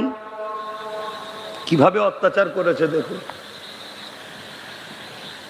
এই খবর যখন হযরতে মুসলিম হুজুর জানতে পেরেছে তখন তিনি দুঃখিত হলেন, হয়ে দেরি করলেন না, নিজে একাই বেরিয়ে পড়লেন। 40,000 লোক আর কেউ পাশে নেই। আল্লাহ, একাই বেরিয়ে পড়লেন। এই ইতিহাস আমরা পড়েছি ভাই, শুনছেন? আমরা আপনারা পাশে দাঁড়াবেন কি দাঁড়াবেন না ভরসা আমরা রাখি না, আমরা ভরসা রাখি আল্লাহর উপরে। কিন্তু আপনাদেরকে দায়িত্ব হক কথাটা জানাতে হবে। হযরতে মুসলিম হুজুর একা বেরিয়ে পড়লেন। বেরিয়ে পড়ার পর কুফার গভর্নরের অফিসের সামনে তিনি যে আওয়াজ দিল, আসো, কে আসো? নবী বংশের আওলাদের বিরোধী যখন করার এতই শখ, চলে আসো আমি মুসলিমের মোকাবেলা করতে। তোমরা নবী সাহাবীকে মারো আর তোমরা ওই মুখেই আবার কলেমা পড়ো, তোমাদের মতো মুনাফিকের মোকাবেলায় আমি মুসলিম আগিয়ে এসেছি, আসো খেয়ে আসো। হুজুরের মোকাবেলায় চারিদিক থেকে লোক বেরিয়ে পড়ল। হুজুর একা লড়াই করতে লাগলেন। লড়াই করতে করতে একটা সময় হুজুরকে শহীদ করে দেওয়া হলো। ইন্না লিল্লাহি ওয়া ইন্না ইলাইহি রাজিউন। দুটো বাচ্চা এখনো কোফায় আছে, আর ইমাম হোসেন হুজুর রওনা দিয়ে দিয়েছে। জালিম এজিদের গভর্নর মারওয়ান ঘোষণা করে দিল, বাচ্চা দুটোকে যারা ধরে দেবে অনেক পুরস্কার দেওয়া হবে। এ না জওয়ানেরা, আমার নবী পাকে যেই সাহাবীর বাড়ি বাচ্চা দুটো ছিল, ওই সাহাবী দেখতে লাগলেন এই বাচ্চা দুটোকে কুফায় রাখা বড় নিরাপদ নয়, তাই প্রতিদিন রাত্রিরে কুফা থেকে উটের কাফেলা যায় মদিনা বা মক্কা দিকে ব্যবসা করার জন্য। ওই দুটো বাচ্চা মোহাম্মদ আর ইব্রাহিমকে ওই কাফেলা ধরিয়ে দেয় আর বলে, বাবারা তোমরা এই কাফেলার সাথ ছেড়ো না, মক্কা বা মদিনা জমিনে আম্মার কাছে তোমরা পৌঁছে যাবে। দুটো বাচ্চা তখনও জানে না আব্বা জান শহীদ হয়ে গেছে। এ নওজওয়ানেরা, তুমি আমি কোথাকারের কে, নবীর খানদানদের ওপরে কি জুলুম হয়েছে দেখো। তুমি আমি যদি গা বেচিয়ে ঘুরে বেরিয়ে মনে করে দুনিয়া তো কামিয়াবি হয়ে যাব, আখিরা তো কামিয়াবি হয়ে যাব, তাহলে তোমাকে একটা ছোট্ট উদাহরণ দেব। আমার ভারতবর্ষে এক ব্যক্তি কোরআনের 26টা আইনের বিরুদ্ধে, 26টা আয়াতের বিরুদ্ধে কেস করেছিল, জানো কি? রেজবি নাম জানো? হ্যাঁ, জানো না? জানো না? আমি পুরো নাম বলবো না, কেন সব জাহান নামের কুকুরদের নাম নেওয়া উচিত নয়। পুরো শুনছেন তো নাকি? 26টা আয়াত নাকি কোরআনের, সেই বিরুদ্ধে কেস করেছিল। তার সাথ দিয়েছিল একদল লোক, দিয়েছিল না দেয়নি? একদল ভণ্ড দিয়েছিল না দেয়নি?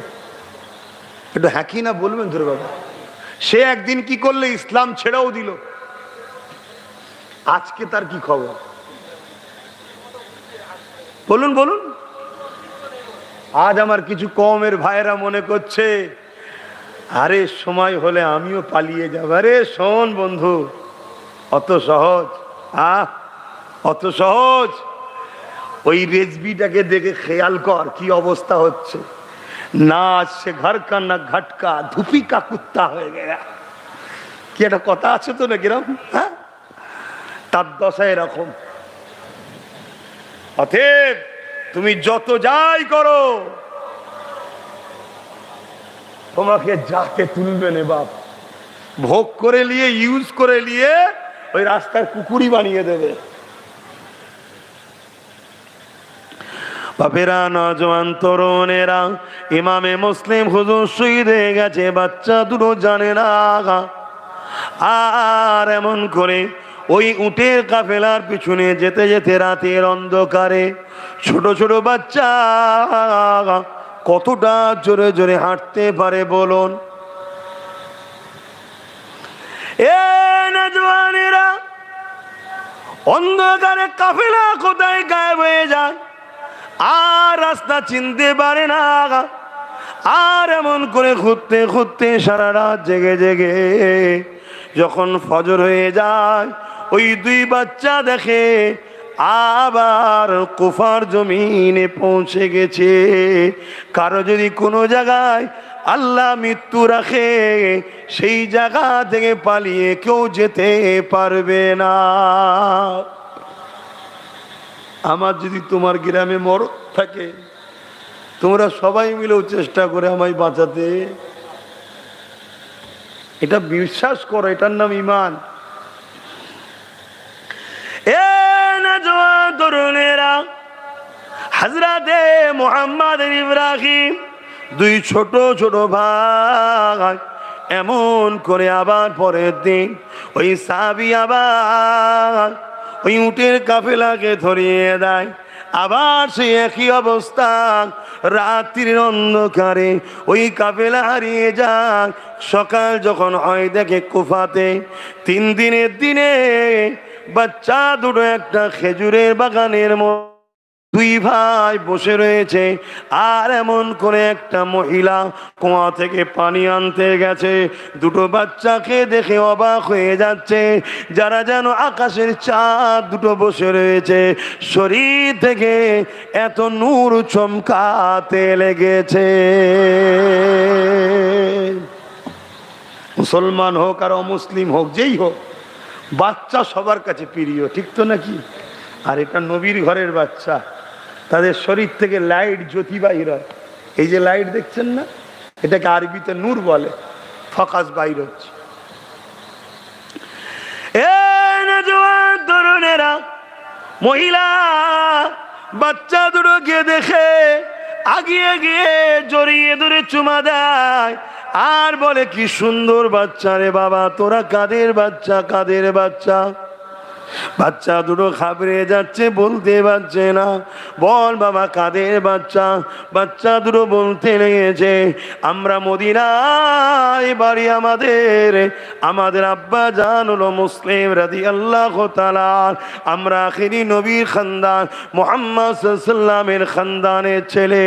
এই কথা শুনে মহিলা বাচ্চা দুটোকে ঘরে নিয়ে এসছে, কিন্তু মহিলার মধ্যে একটা টেনশন কাজ করতে লেগেছে যে আমার স্বামী বড় জালিম, বাচ্চা দুটোকে নিয়ে যাচ্ছি ওই জালিম না রেগে যায়। তাই সকাল সকাল খানা খাইয়ে দিয়ে বাচ্চা দুটোকে পাশের ঘরে ঘুম পড়িয়ে দিয়েছে। এ যুবকেরা, বাতিকে বন্ধ করে দিয়ে, ওই মহিলারও নিজের একটা পুত্র সন্তান ছিল, ওই সন্তানকে নিয়ে মহিলা শুয়ে পড়েছে। এদিকে গভীর রাত্রিরে ওই জালিম স্বামী এসে ঘরে কোনো রকম ভাবে অন্ধকারে খেয়ে নিয়ে বাতি আর স্ত্রী জ্বালাতে দেয়নি, এই অবস্থা ঘুমিয়ে পড়েছে।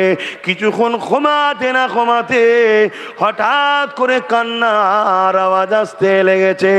স্বামী উঠে পড়ে স্ত্রীকে তোলে, ওঠো, কোথা থেকে কান্নার আওয়াজ আসছে?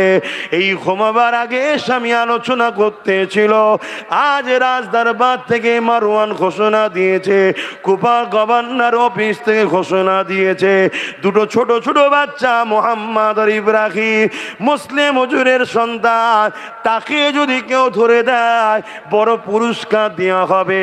গরিবী সংসার, যদি বাচ্চা দুটোকে পেতাম তাহলে অনেক অর্থ পেতাম। স্ত্রী এই কথা শুনে বড় চিন্তিত হয়ে গেল, আহারে বাচ্চা তো আমার ঘরে রয়েছে, এ জালিম যদি জানতে পেরে যায়, না জানি নবীর খানদানের সঙ্গে বিয়াদবি না করে ফেলে।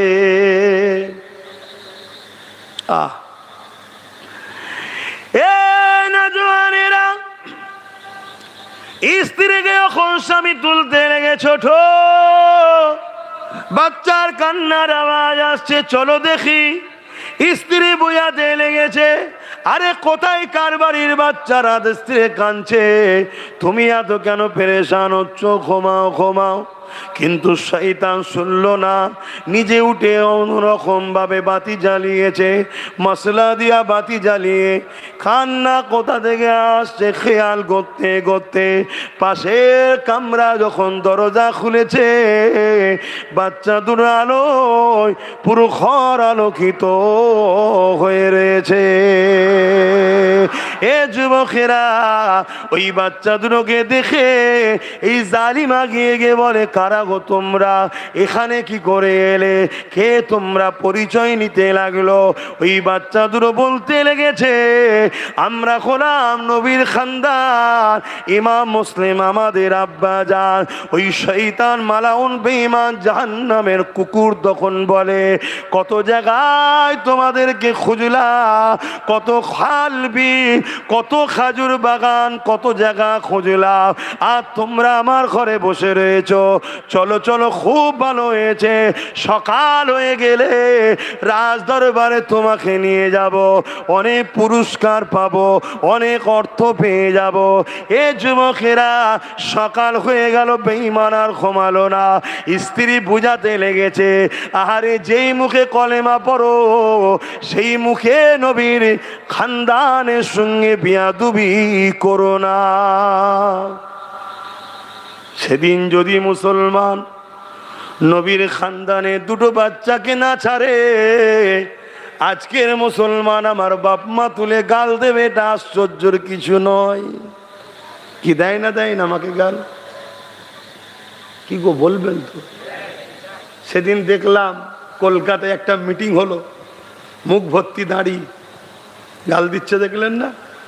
দেবে, কিছু করার নেই, কিছু করার নেই। আমরাও খানদানে রসুল, আলহামদুলিল্লাহ। তবে অনেক পরে, ছোট হুজুর যতটা দাদা হুজুরের আওলাদ, আমরাও দাদা হুজুরের আওলাদ, কিন্তু একটু হলো জেরক্সে জেরক্সে জেরক্স হচ্ছে, তাই তো নাকি? তাহলে সেই যে ইমাম মুহাম্মদ আর ইব্রাহিম, ওই যে বাচ্চা দুটো খানদানের রসুল, তিনাদের যে মাকাম আর আমাদের মাকাম তো এক নয়। তা তাদের বিরুদ্ধেও যদি মুসলমান লাগে, তাহলে আমাদের বিরুদ্ধে লাগবে না? লাগবে না?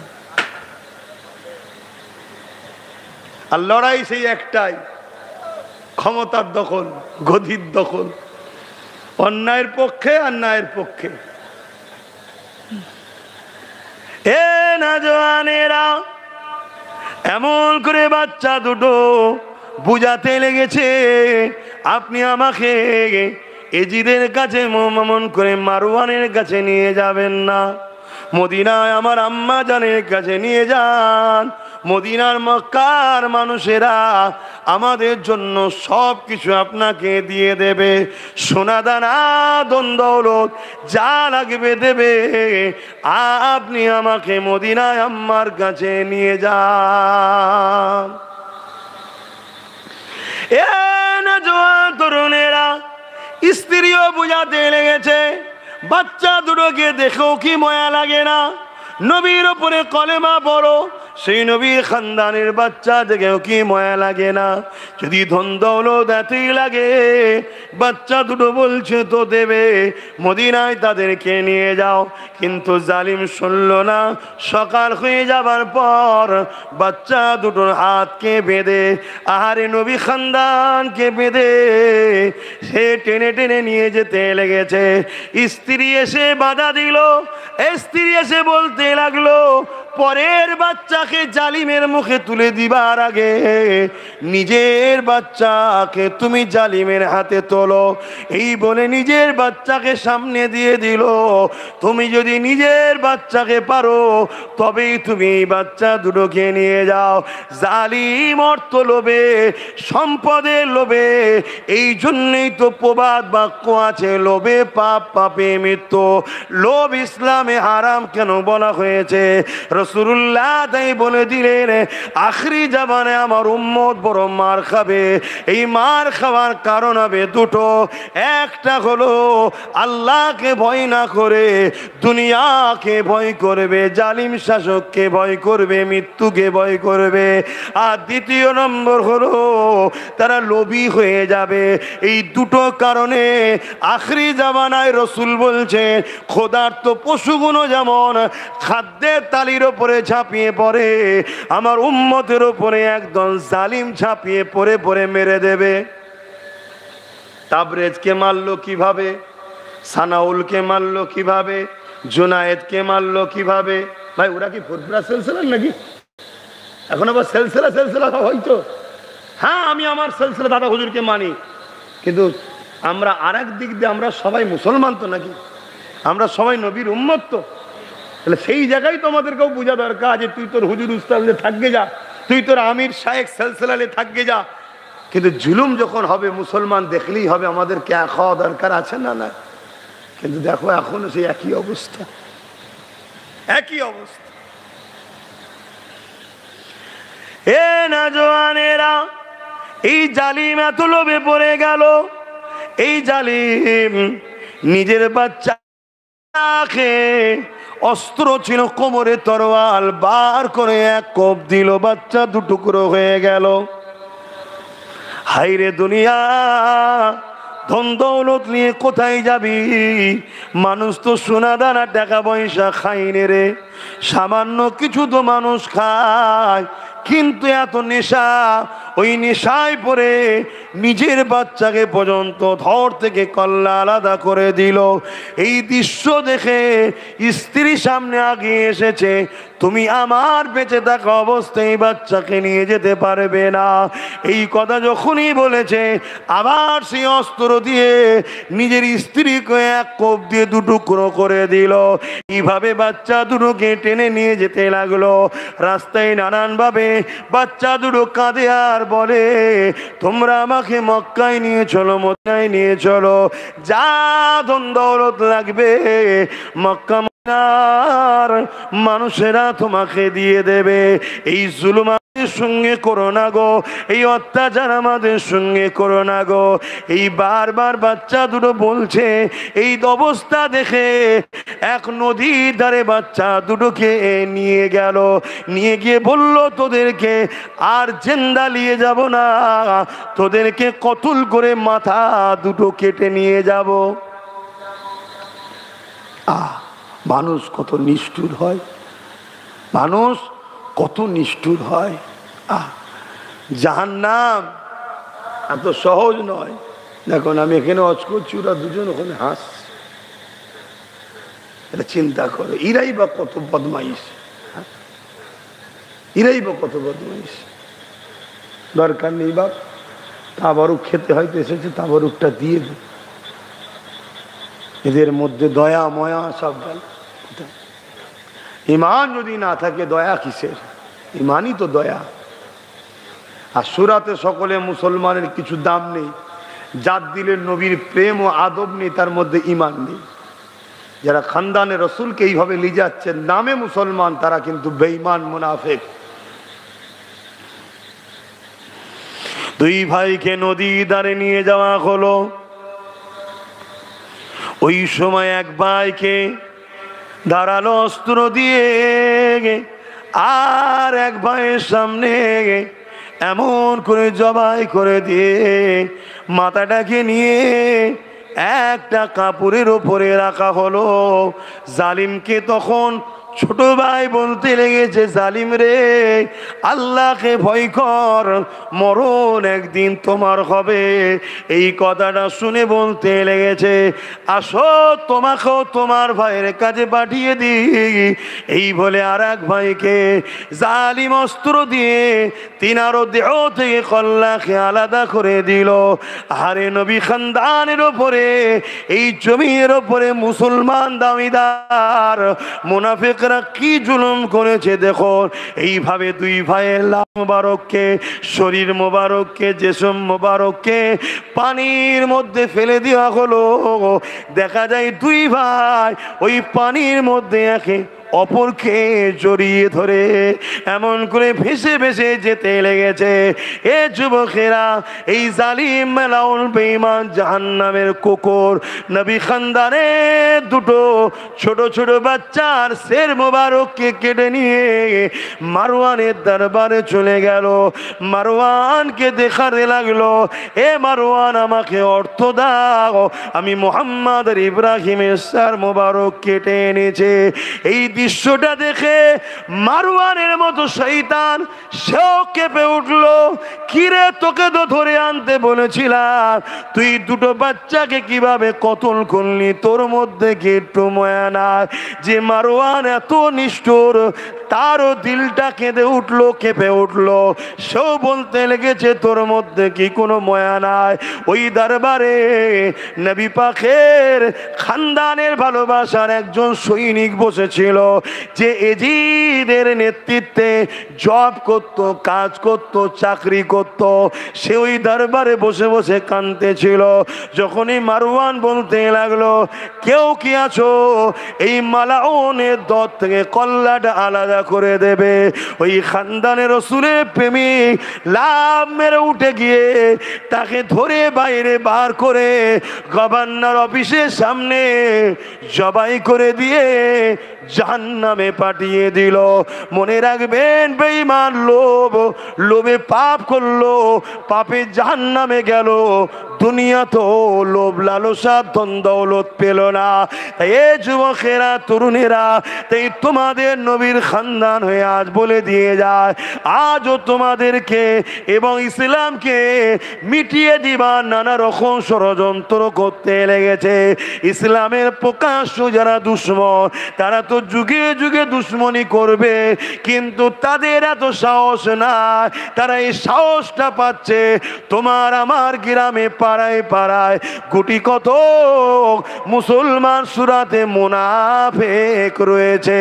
এই মুনাফিকেরা ওই জালিমদের কণ্ঠ নিয়ে, ওই জালিমদের অস্ত্র নিয়ে, ওই জালিমদের প্রশাসনের সহযোগিতা নিয়ে তোমার আমার মতো ইসলাম মুসলমানকে কন্ট্রোল করছে, জোর করছে, জুলুম করছে। সময় হয়েছে এই জালিম গুণকে গ্রামে গ্রামে যারা এদের মোকাবিলায় লড়াই করে দ্বীনের স্বার্থে, ইসলামের স্বার্থে, তোমার আমার বাচ্চার ভবিষ্যতের স্বার্থে তোমাকে আমাকে ঐক্য হতে হবে। শুনছো? মুনাফিক সেদিন আজও আছে, আজও আছে। কথাই কথা বেড়ে যাচ্ছে। ইন্নালিল্লাহ। 11টা 15 হয়ে গেছে ভাই, কথাই কথা বেড়ে যাচ্ছে। এভাবে ইতিহাস যুগে যুগে ঘটেছে ভাই, অনেক ঘটেছে। হযরত ওসমান গনি হুজুরের সাহেবজাদাকে শহীদ করে দিয়ে কাপুরের মধ্যে জড়িয়েই মুনাফিক মুসলমানরা পাঠিয়ে দিয়েছে। হযরত ওসমান গনিকেও শহীদ করেছে মুনাফিক মুসলমানরা। অতএব প্রকাশ্য দুশ্মন যত শক্তিশালী হোক না কেন, তোমার আমার কিছুই করতে পারবে না যদি ঘরের ভেতরের গাদ্দার মুনাফিক গুলো ওদের সাথ না দেয়। আমার ঘরে গাদ্দার আছে, দেখলেন না মিডিয়ায় গত 3 দিন আগে এই বাংলার 3টে গাদ্দার চুপি চুপি গিয়ে শাসকের সঙ্গে সেটিং করছে, আমাদেরকে নতুন করে আবার বোকা বানিয়ে শাসকের কোলে তোলার জন্য। তাই বলবো, দিনের স্বার্থে, সমাজের স্বার্থে, গরিবের স্বার্থে, নিজের অধিকারের স্বার্থে সংগঠিত হন। কারবালা আমাদেরকে এই ইতিহাসই শিখিয়েছে যে অন্যায় যত বড় শক্তিশালী হোক না কেন, ভয় করো না, অন্যায়ের বিরুদ্ধে বুক চিতিয়ে লড়াই করো, মিটবে অন্যায়, নাই প্রতিষ্ঠিত হবে। জোরে বলুন সুবহানাল্লাহ। বিদায় নিবার আগে আমি শয়তান এজিদের কথা একটু বলে যাচ্ছি। আমার ইমাম পাক তো শহীদ হয়েছেন, শহীদের মাকাম তো অনেক বড়, আর আমার ইমাম পাকের মতো শহীদ তো অন্য শহীদও কেউ হয়নি। কিন্তু এজিদের কি হলো? এজিদ তো জিতলো, বাহ্যিক দেখছি, কিন্তু জিতেছে হাকিকতে হোসাইন পাক। এজিদের কি হলো? এজিদ মদিনাকে তারপরে বায়াতের জন্য চাপ দিল ইমাম হোসেন পাক শহীদ হওয়ার পর। মদিনাতে 10,000 সৈন্য পাঠিয়েছিল এজিদ। মন দিয়ে শুনবেন, কত? 10,000। মদিনার নববী শরীফে 3 দিন খচ্চর, গাধা, ঘোড়াকে বন্দি করে নামাজ, আজান, ইকামত বন্ধ করে দিয়েছিল এজিদ, এবং তার সৈন্যদেরকে মদিনা 3 দিন হালাল করে দিয়েছিল, যা খুশি করো। মদিনার সাহাবা হুজুরদের পরিবার এবং মদিনাবাসীদের মা বেটিদের ইজ্জত আবরু বেহুরমাতি থেকে শুরু করে, কাতলে আম থেকে শুরু করে, নবীর মদিনাতে খচ্চর গাধা বাঁধিয়ে নামাজ বন্ধ করে পিশাব পায়খানা করিয়েছিল এজিদ। শুনছেন তো নাকি? আজ কিছু দাড়ি টুপি আর পড়ে আলেম উলামা সেজে এজিদের দালালি করে এই সমাজে। সোশ্যাল মিডিয়ায় দেখবেন এজিদকে বাঁচাতে চায়। এরা এজিদের অবৈধ সন্তান, এরা জাহান্নামের কুত্তা হবে, এরা এজিদের সাথেই থাকবে। শুনছেন তো নাকি? ওই সময়ে এমন করে মক্কার মানুষেরা আবার এজিদের এই কথা শুনে মদিনার নবাবীকে বেউজ্জতি করছে, এজিদের বিরুদ্ধে বিদ্রোহ ঘোষণা করে। এজিদ তখন সৈন্য পেটিয়ে আবার মক্কার উপরে হামলা করে, আর মক্কার কাবার গিলাফে আগুন ধরিয়ে দেয় এজিদ। শুনছেন? এই যখনই আগুন ধরিয়েছে, সঙ্গে সঙ্গে এজিদের ওখানে কাবার গিলাফ পুড়ছে, এদিকে এজিদের ভেতরে পুরার থেকেও কঠিন জ্বলন শুরু হয়েছে। এটা কয়েকদিনের ঘটনা, বেশি দিন নয়, কয়েকদিন, কারবালার কয়েকদিন পরেই। আর এই জ্বলনের তাপ, এই জ্বলনের মাত্রা প্রতিদিন যাচ্ছে, বেড়েই যাচ্ছে। এজিদ চিৎকার চেঁচামেচি করে। এজিদকে তার সৈন্যরা নানা রকম মদ খাওয়ায়, এক একদিন এক একটা করে নারী দেয়, যাতে করে এই সব নিয়ে এজিদ এই জ্বলনটাকে ভুলতে পারে। কিন্তু কোনোভাবে এজিদের জ্বলন কমছে না। পানির পিপাসা লাগে, কারবালায় আহলে রসুলদের পানি দেয় না, পানি সামনে আসে, যখন পান করে পিপাসার চোটে জ্বলনটা আরো বেড়ে যায়। বলুন সুবহানাল্লাহ, বলুন আল্লাহু আকবার। এই জাহান্নামের কুত্তা কিভাবে মরছে দেখুন। খানদানে রসুলদেরকে পানি দেয়নি, পানিও সামনে রয়েছে, পান করাতে বিপদ, আরো জ্বলন বাড়ছে, বিপাশায় বুক ফেটে যাচ্ছে, পানির জ্বলনের চোটে পানি পানও করছে না। লাস্টে এত চিৎকার চেঁচামেচি করতে শুরু করেছে, এজিদ বাঁদর পুষত, বাঁদর। শুনছেন তো নাকি? আমরাও কোনো টাকলাকে বাঁদর দেখেছি না? দেখেছেন না? দেখেন কোনটা কম, আজকের এজিদ নয়। কি অসুবিধা হলো নাকি আপনার? তো ওই সময়ে সবাই সৈন্যরা বুঝালো, চলেন আপনার বাঁদরটাও, ওই আহলে রসুলকে শহীদ করার পর বাঁদরও এজিদকে ছেড়ে পালিয়েছে। যদি কত বড় জালিম, জাহান্নামের কুকুর রে! হ্যাঁ, তুই নবীর উম্মত দাবি করে নবীর খানদানকে শহীদ করতে থাকে, সেও অবেলা পশু পালিয়েছে। তো এজিদ ইমাম হোসাইন পাকের ঘোড়াকে জোর করে বন্দি করে তার উপরে সওয়ার হয়ে ওই বাঁদর খুঁজতে গেল। মানে সৈন্যরা চাইছে যদি একটু জঙ্গল টঙ্গলে ঘুরলে, একটু যদি জ্বলন কমে, চিৎকার চেঁচামেচিতে এলাকার লোক পাগল হয়ে যাচ্ছে।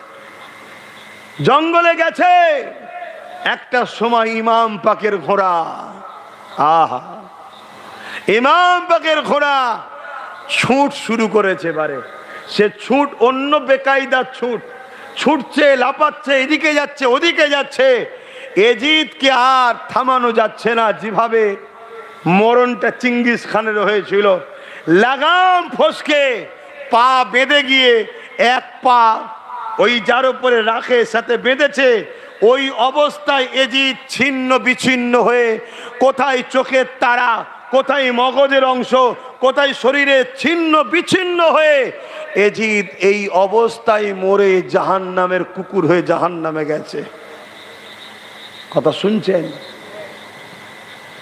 তাহলে আমার ইমাম পাক তিনি শহীদ হয়েছেন নানা দিনের জন্য, ইনসাফের জন্য, হকের জন্য, নানার উম্মতের জন্য, মানবতার জন্য, সত্যের জন্য।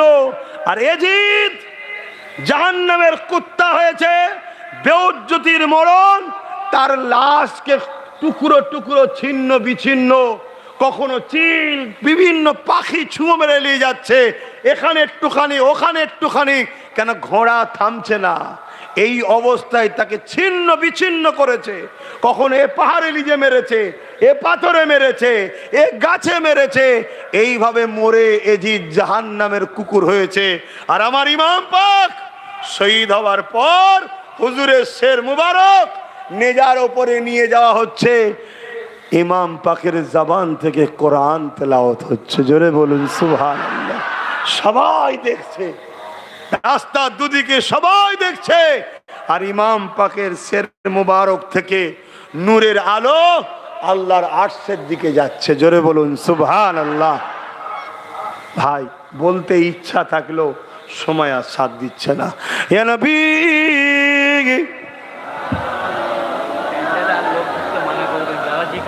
ভাই প্যান্ডেলে যেন কেউ আর ঢুকতে যেও না, যে যেখানে আছেন থাকেন।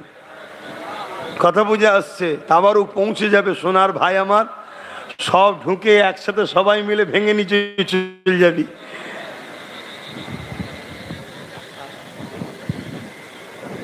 আমার আলোচনাতে আপনারা কেউ বেজার হলেন না কি গো? কষ্ট পেলেন? মন খারাপ হলো? কাতার আলাদা করে নিতে চাইছি ভাই। এজিদের দিকে যারা এজিদি থাক, হোসাইনি যারা হোসাইনি থাক, দুটোকে এক জায়গায় মিশিয়ে ডালে চালে খিচুড়ি করে লাভ নেই। বিরিয়ানি পছন্দ না খিচুড়ি পছন্দ? আবার যদি লম্বা চাল হয় আর সিনা পিস টক্কর দিয়ে যদি হয় তো আরো মজার ব্যাপার। যে তাহলে আমরা বিরিয়ানি খাওয়া লোক, নবাব মানুষ, রাজাদের খাবার বিরিয়ানি। খিচুড়ির ভক্ত আমরা নয়, আমরা বিরিয়ানির ভক্ত, তাই তো নাকি? হ্যাঁ, আলাদা করে দাও। ওই সব একসাথে শাক সবজি আলু পেঁয়াজ পটল ঝিঙে সব একসাথে দিয়ে খিচুড়ি করা হবে না। কাতার ঠিক করে লাও, ভালো লাগলে আসো, না ভালো লাগলে যাও।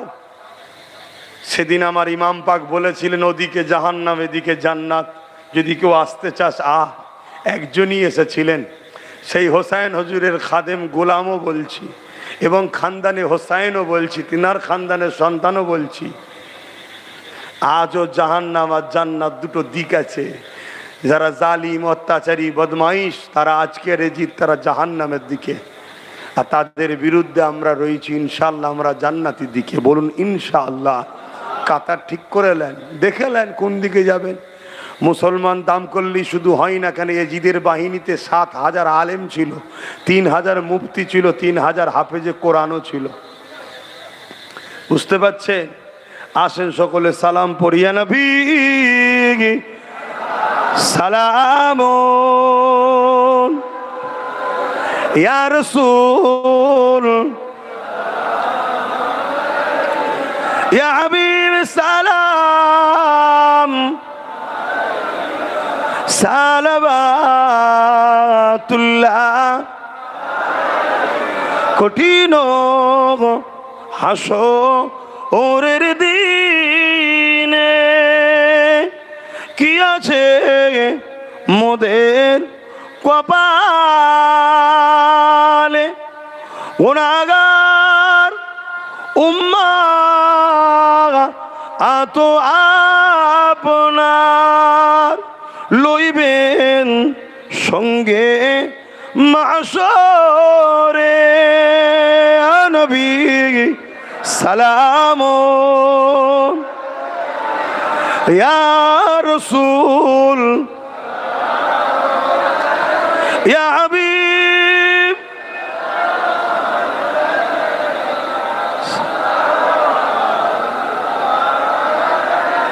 সকলে গায়ে গায়ে বসুন। বালাগাল উলা বিকামালিহি কাসাবাত দুজা বিজামালিহি হাসানাত জামিউ কসালিহি সাল্লু আলাইহি ওয়া আলিহি আল্লাহুম্মা সাল্লি আলা।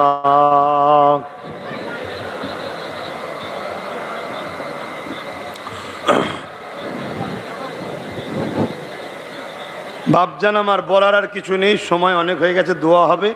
আমি এতটুকু শুধু কথা বলবো, ওয়াকাফকে বাঁচাবার জন্য লড়াই হবে না বন্ধ হয়ে যাবে? আজকে আমার প্রোগ্রাম ছিল এক জায়গায়, কথা বুঝে আসছে, বাকুলে, ওখানেও আন্দোলন করলাম, চলছে কাজ। আগামী দিন ব্রিকেটে ডাকবো।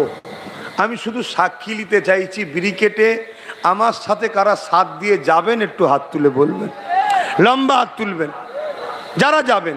আমি জোর করলাম, তাহলে হাতগুলো যেন মিথ্যা না হয়ে যায়। কেন? আমি একটা মাপছি।